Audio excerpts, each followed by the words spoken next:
Hello! Welcome to the podcast, There Is No Spoon. Projection is one of the most overused terms in depth psychology. In one of my favorite films, Interstate 60, by the way, I highly recommend watching it if you haven't already, the protagonist finds himself at the threshold of change. He starts noticing the first signs of transformation. However, his girlfriend, who is a psychologist, halts his progress toward growth by dismissing these significant events with the phrase, "It's just a projection."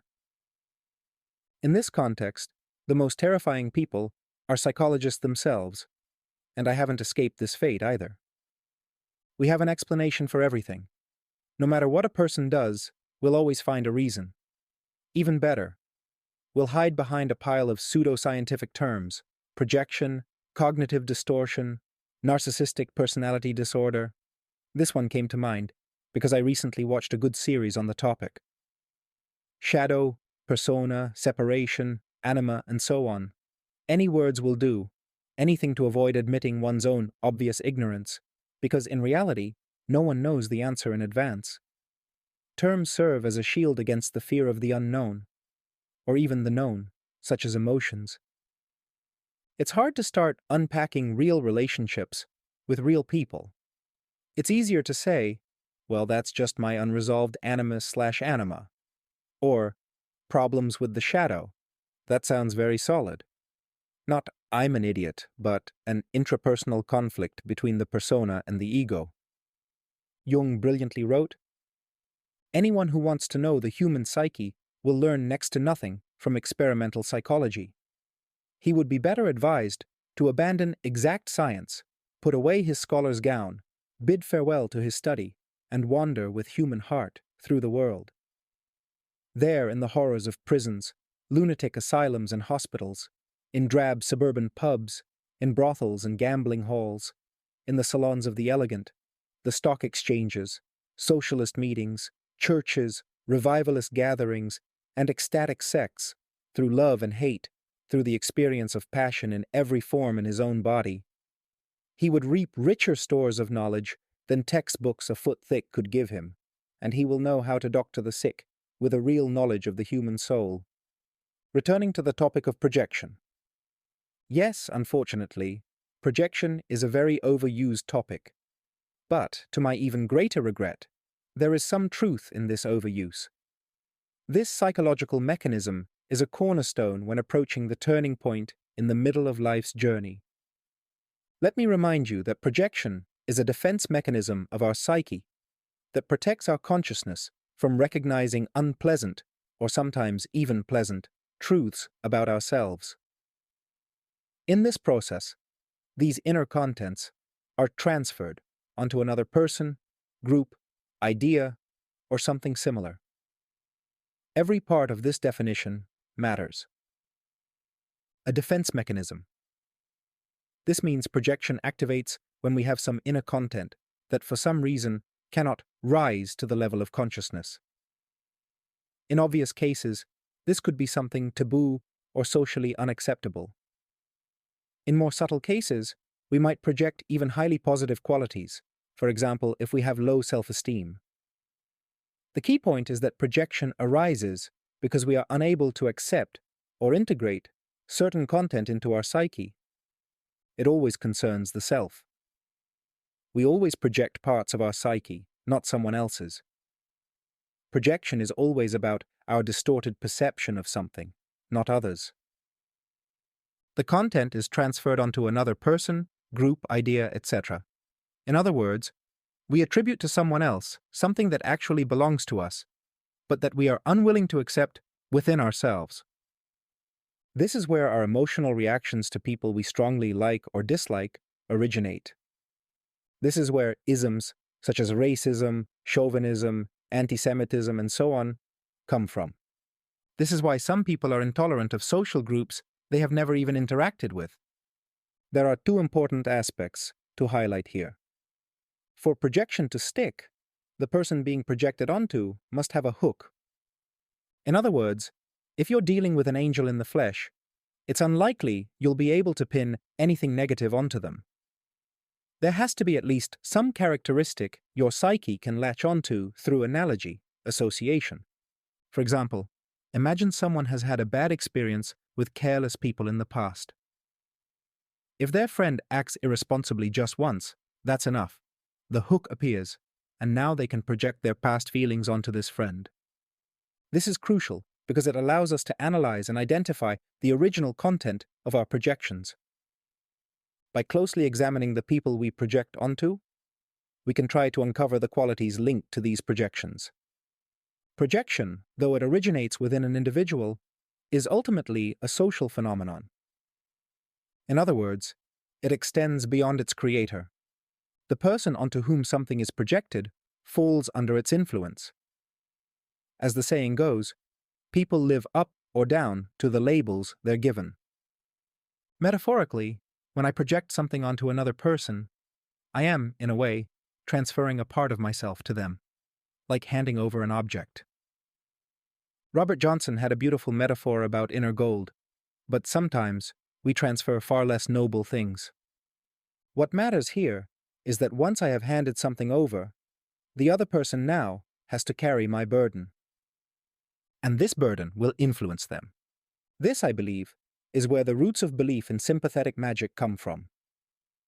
In short, once a projection is created, it can cause trouble not only for us, but also for those onto whom it is directed. This often affects close people, which makes the situation even more painful. I wish I could say, keep your projections to yourself, but unfortunately, that's not how it works. Projection is an automatic mechanism. The only thing we can do is work with it retrospectively, processing the stories as they unfold. Well, at least that's something. Now that we've refreshed our memory on projection, let's reflect on how this connects to the turning point in the middle of life. I describe projections as something negative. However, this is not the case. They have a very understandable function. They simplify our lives. Our consciousness is constantly building models of everything. The model of the world, the model of society, the models of people we interact with. This can be imagined as a large neural network that is constantly learning. When a decision needs to be made, it is based on the data and life experience generated by this network. It is simply impossible to make a decision without considering past experiences. Even our brains lack the resources for that. It is no coincidence that modern neural networks are calculated on multiple video cards. Projections are like ready-made models. They help us navigate life by providing a convenient and understandable mechanism for interacting with our environment. It's hard to immediately establish communication with an abstract person, but it's much easier with, say, a colleague who wears a King and Jester logo on their t-shirt and speaks in a corresponding manner. Will this be an authentic interaction? Probably not. But that's not necessary in 80% of everyday social interactions. Our neural network quickly creates an image of this person in our mind, which then merges with the real individual. As a result, we interact not with the actual person, but with our own mental image of them. Naturally, some qualities will be real, while others will be made up, and consequently projected. Our perception is made up of these image projections. During the first half of life, we create a sort of gentleman's kit of these mental constructs. But here's the paradox. We don't separate these images into important and unimportant ones. Our interactions with a random colleague may not matter much in the grand scheme of things, but our communication with loved ones does. Our projection of our own goals and meanings should seem crucial to us, but in reality, it occupies the same place as the others. Moreover, many images are formed under the influence of society and our close surroundings. Of course, this is better than nothing, as it allows us to avoid wasting precious resources of our consciousness on creating models of everything. But it also leads to a problem. This problem arises precisely in the middle of life, when all the model's images are created, projections scattered across everything, but they stop working. Projections begin to break down. How and when does this happen? It starts when we encounter situations that are incompatible with our beliefs. A classic midlife crisis story, the loss of meaning.